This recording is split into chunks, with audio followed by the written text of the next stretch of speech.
കഴിഞ്ഞ ദിവസം ഒരു ഹോട്ടലിൽ ചെന്നപ്പോൾ കുറച്ച് ചെറുപ്പക്കാരിങ്ങനെ ഒരു ടേബിളിൽ ഇരുന്നിട്ട് ഗൗരവമായ ചർച്ച നടത്തുന്നുണ്ട്. അങ്ങനെ ഇരിക്കുന്ന സമയത്താണ് ഞാൻ അവരുടെ സമീപത്തെ ടേബിളിൽ വന്നിരിക്കുന്നത്. ഉടനെ ആ ചെറുപ്പക്കാരിൽ ഒരാൾ പറഞ്ഞ് നമുക്ക് ഉസ്താദിനോട് ചോദിക്കാമെന്ന്. അപ്പോൾ ഞാൻ ചുരുക്കി പറയാം, അതിൽ ഒരാൾ മറ്റൊരാളുടെ കൈ ചൂണ്ടിക്കാണിച്ചിട്ട് എന്നോട് പറഞ്ഞു, ഉസ്താദെ, ഇവൻ്റെ ഈ കയ്യിലുള്ള ഈ ചെയിന് ഇത് വെള്ളിയുടേതാണ്, ഇത് ധരിക്കാൻ പറ്റുമോ എന്ന്. സത്യം പറഞ്ഞാൽ ആ ചെറുപ്പക്കാരി എൻ്റെ പള്ളിയിൽ വന്ന് നിസ്കരിക്കുന്നത് ഞാൻ പലപ്പോഴും കണ്ടിട്ടുണ്ട്. നല്ല ചെറുപ്പക്കാർ. നമ്മുടെ കാലം വളരെ മോശമാണ്. ചെറുപ്പക്കാരും ചെറുപ്പക്കാരികളായ പെൺകുട്ടികളുമൊക്കെ ഇസ്ലാമിക ആശയങ്ങളിൽ നിന്ന് ബഹുദൂരം അകന്നു പോയിക്കൊണ്ടിരിക്കുന്ന ഈ കാലത്തും നല്ല ഇത്തരം കുറേ ചെറുപ്പക്കാരുണ്ട്. കൃത്യമായി നിസ്കരിക്കുന്ന, ഏത് വിഷയം വന്നാലും ഇസ്ലാമിൻ്റെ ആശയങ്ങൾ, അതിൻ്റെ റൂട്ട് എന്താണെന്ന് കൃത്യമായി അറിയാൻ ആഗ്രഹിക്കുന്ന ചെറുപ്പക്കാർ.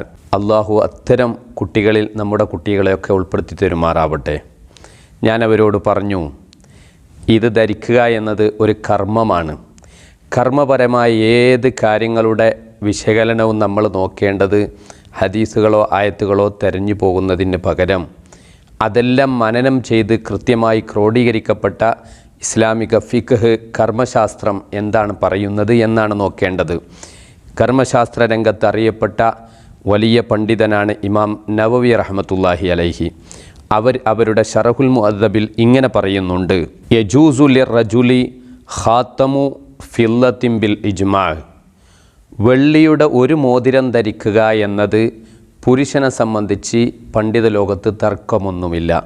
വ അമ്മാമ സിവാഹു, എന്നാൽ ഒരു വെള്ളിമോതിരമല്ലാത്ത മറ്റു ആഭരണങ്ങൾ, കസ്സിവാരി, വളകൾ, അതുപോലെ തൗക്കി, ഈ നെക്ലൈസുകൾ, ചെയിനുകൾ, ഇങ്ങനെയുള്ള വെള്ളിയുടേത് തന്നെ മറ്റു ആഭരണങ്ങൾ, അതെല്ലാം പണ്ഡിതന്മാർ ഉറപ്പിച്ചു പറഞ്ഞിരിക്കുന്നു ബിത്തഹരീമിഹ, അതെല്ലാം നിഷിദ്ധമാണ്, ഹറാമാണ്.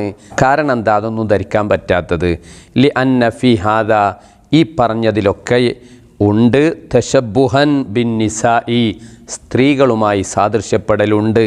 പുരുഷന്മാർ സ്ത്രീകളോട് സാദൃശ്യമാകലും സ്ത്രീകൾ പുരുഷന്മാരോട് അവരുടെ വേഷത്തിലും മറ്റു വിധാനത്തിലുമൊക്കെ സാദൃശ്യപ്പെടൽ നബി സല്ലല്ലാഹു അലൈഹി വസല്ലമ തങ്ങൾ ശപിച്ചിരിക്കുന്നു.